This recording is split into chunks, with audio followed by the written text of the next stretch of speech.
Pour cette troisième capsule récit, on retrouve Anne Lecor, la cofondatrice du Printemps écologique, un syndicat, mais pas n'importe lequel, un éco-syndicat. Le syndicalisme est un levier de transformation majeur au sein des entreprises. C'est aussi un espace de co-construction entre les différentes parties prenantes. C'est un engagement qui a vraiment du poids pour les salariés. On lui doit de nombreuses avancées sociales, et ça on a tendance à souvent l'oublier. Le problème aujourd'hui, c'est qu'en France, l'outil syndical est de moins en moins utilisé. Seulement 1 salarié sur 10 est syndiqué. C'est 2 fois moins que la moyenne européenne. Anne nous a reçus dans son espace de coworking pour nous en dire plus sur Printemps écologique, ses enjeux, son mode d'organisation et ses futures étapes. On vous souhaite une bonne écoute. C'est quoi le Printemps écologique ?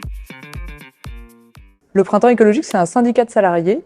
Et donc, on outille et on représente les salariés pour qu'ils puissent pousser la transformation écologique et sociale de leur entreprise via l'outil syndical. Un syndicat, c'est la seule organisation qui peut négocier des accords avec les entreprises. Et ces accords sont des accords contraignants. Une fois que ces accords sont signés, l'entreprise est obligée de s'y tenir.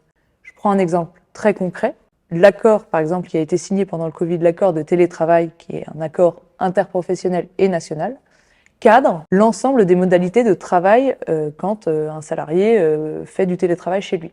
Cet accord-là, il s'applique à l'ensemble des entreprises en France. Et donc nous, ce qu'on veut en faire, c'est prendre typiquement des accords comme ça, mais également des accords beaucoup plus larges sur d'autres sujets, les faire signer pour qu'ensuite on réussisse à imposer ces nouvelles normes, ces nouvelles lois à l'ensemble des entreprises. C'est en 2018 que naît une communauté de salariés de tout secteur, tout métier, du secteur public, du secteur privé, et cette rencontre en fait de ces salariés qui veulent s'engager et qui veulent pousser leur entreprise à aller plus loin. Cette communauté a plus ou moins testé un ensemble de leviers, c'est-à-dire parler avec la RH, parler avec la RSE, porter des actions de sensibilisation, porter des actions de mesure d'impact carbone. Cette communauté s'est petit à petit constituée en un syndicat, une association de salariés qui a pour objet la défense des intérêts physiques et moraux des salariés. Et donc, nous, on l'élargit à les intérêts physiques et moraux des salariés et de la planète au global. Quels enjeux souhaitez-vous adresser ? Le monde du travail ne peut pas rester à l'écart de cette transition écologique, il doit y prendre part réellement. On veut redonner un peu du sens au travail. Donc, on habite un monde où le travail a du sens. Et on associe la façon dont on produit et la finalité de ce qu'on produit pour répondre à cette question de l'urgence écologique. Il y a l'aspect, effectivement, aussi dissonance personnelle de beaucoup de salariés qui, engagés dans la société civile, dans des associations sur la question environnementale et sociale, se retrouvent en fait un petit peu bloqués dans cet engagement qu'ils ont chez eux. Comment est-ce qu'on relie les deux entre engagement en entreprise et transformation de la raison d'être et de ce que doit être l'entreprise. Quels ont été les déclencheurs du projet ?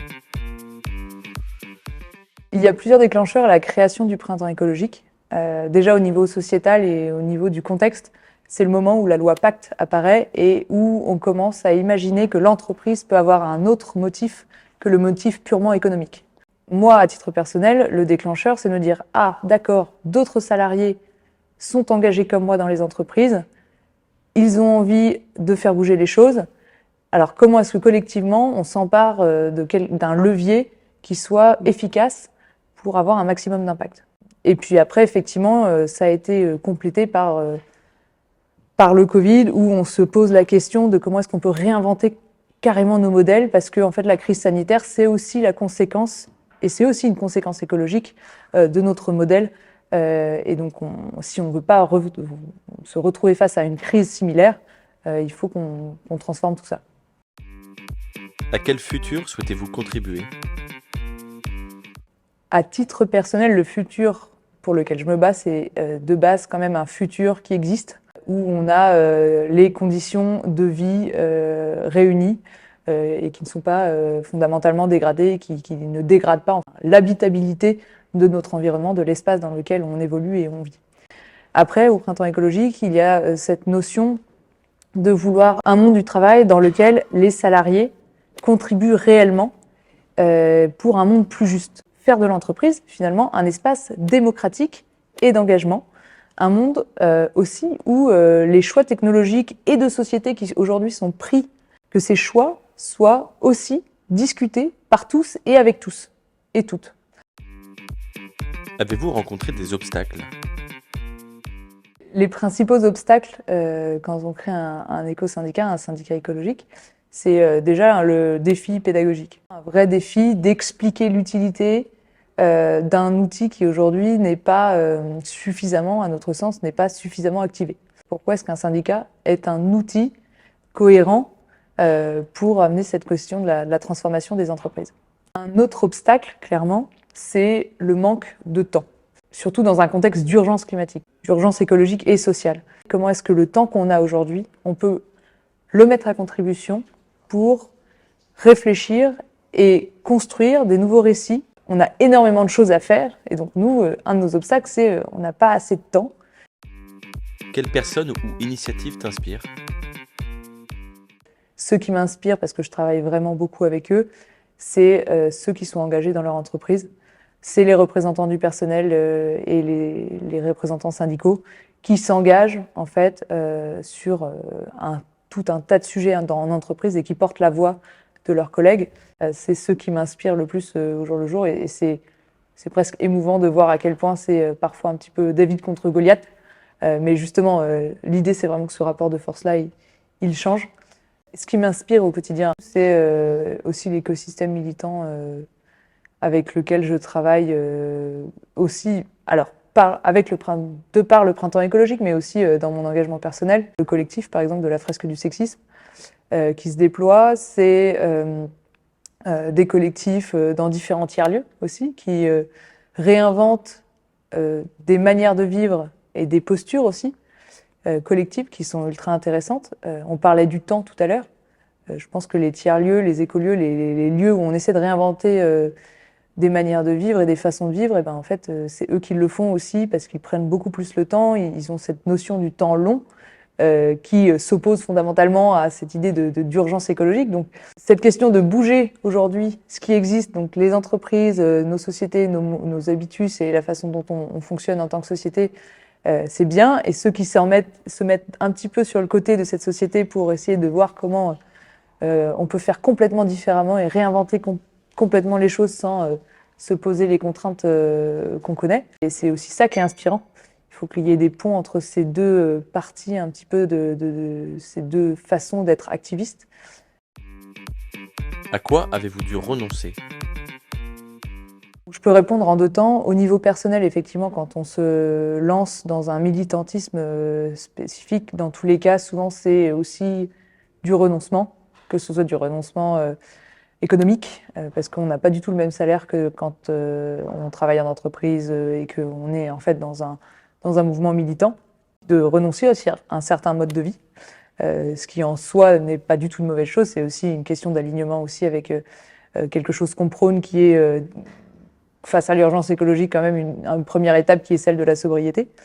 Donc ça, c'est un renoncement, mais c'est aussi une mise en cohérence avec soi-même et avec ce qu'on porte en termes de sujet. Et puis après, au niveau du renoncement côté printemps écologique, évidemment, on a dû faire des choix, de vouloir construire une communauté, de pas vouloir faire quelque chose uniquement avec des gens permanents, salariés, mais juste de vraiment construire une communauté bénévole qui s'implique dans la construction du mouvement. Ça prend du temps, ça prend de l'énergie d'animer une communauté de bénévoles, mais c'est en termes de retour, c'est incroyable. Il y a aussi ce choix de est-ce qu'on doit être dans les grandes ou les petites entreprises, les moyennes, etc. Donc aujourd'hui, on fait le choix d'être dans les deux, donc de faire en quelque sorte un non-choix. Un autre choix qu'on a fait au Printemps écologique, c'est aussi d'être syndicat qui travaille avec tous les autres syndicats. Et donc aujourd'hui, on est absolument pour la double adhésion. On est dans une démarche de construction et de co-construction. On est absolument pour les listes communes. Et on pense que c'est important de travailler avec les organisations actuelles déjà existantes. Quels ont été les premiers signes de victoire ? Évidemment, il y a les premières élections. Après 2 ans d'ancienneté, le Printemps écologique est officiellement par la loi autorisé à présenter des listes aux élections professionnelles. Et donc, on a des candidats qui se présentent et aujourd'hui, on a des listes qui sont élues. Donc, on est représentatif dans des entreprises. Donc ça, c'est très symbolique, mais c'est aussi, ça montre que le Printemps écologique parle et que des gens s'engagent. Ces gens-là qui font confiance à un nouveau syndicat, se présentent et ensuite portent des mandats vraiment. Une autre victoire en quelque sorte, c'est pendant les rencontres de l'écologie et du travail qu'on a organisées en mai 2022. Les sujets qu'on porte en termes de transformation, de réflexion sur comment est-ce qu'on travaille, pourquoi est-ce qu'on travaille et quels sont les impacts de ce travail-là, ont une résonance particulière auprès du public. On sent que ces sujets commencent à pouvoir être abordés dans l'espace public de façon potentiellement politique. Donc les victoires, c'est à la fois sur le terrain, les revendications qu'on peut porter, les négociations qu'on amène via nos représentants et via tous les militants qui sont en entreprise et qui travaillent avec le Printemps écologique. Mais c'est aussi de voir que les sujets qu'on porte, qui sont plus macro, mais qui sont aussi beaucoup plus systémiques, de qu'est-ce qu'une entreprise, pourquoi produit-on, comment est-ce qu'on consomme, quel est le travail de demain et pourquoi est-ce qu'on travaille.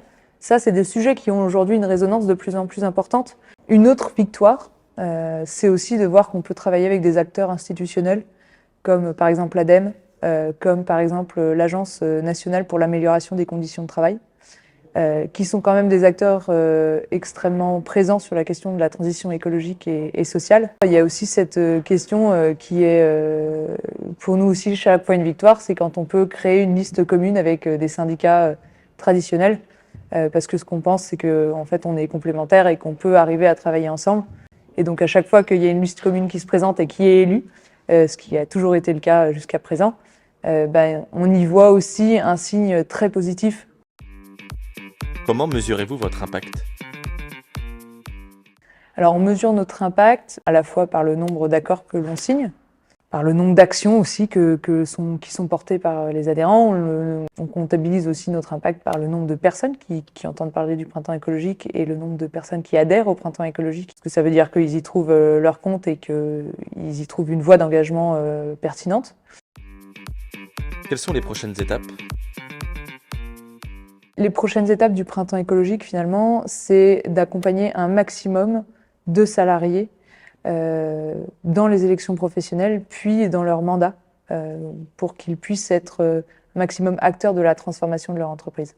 Donc c'est comment faciliter les liens entre ces différentes communautés. Plus on sera efficace à les accompagner, à les former, à les représenter, plus ils se sentiront légitimes et plus ils se sentiront forts pour porter des actions et des initiatives ambitieuses.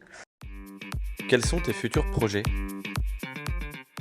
Je pense qu'il y a un moment donné où l'engagement militant doit changer de forme parce que à la fois c'est épuisant et à la fois on a besoin aussi d'être nourri de nouveautés et de nouvelles formes d'engagement.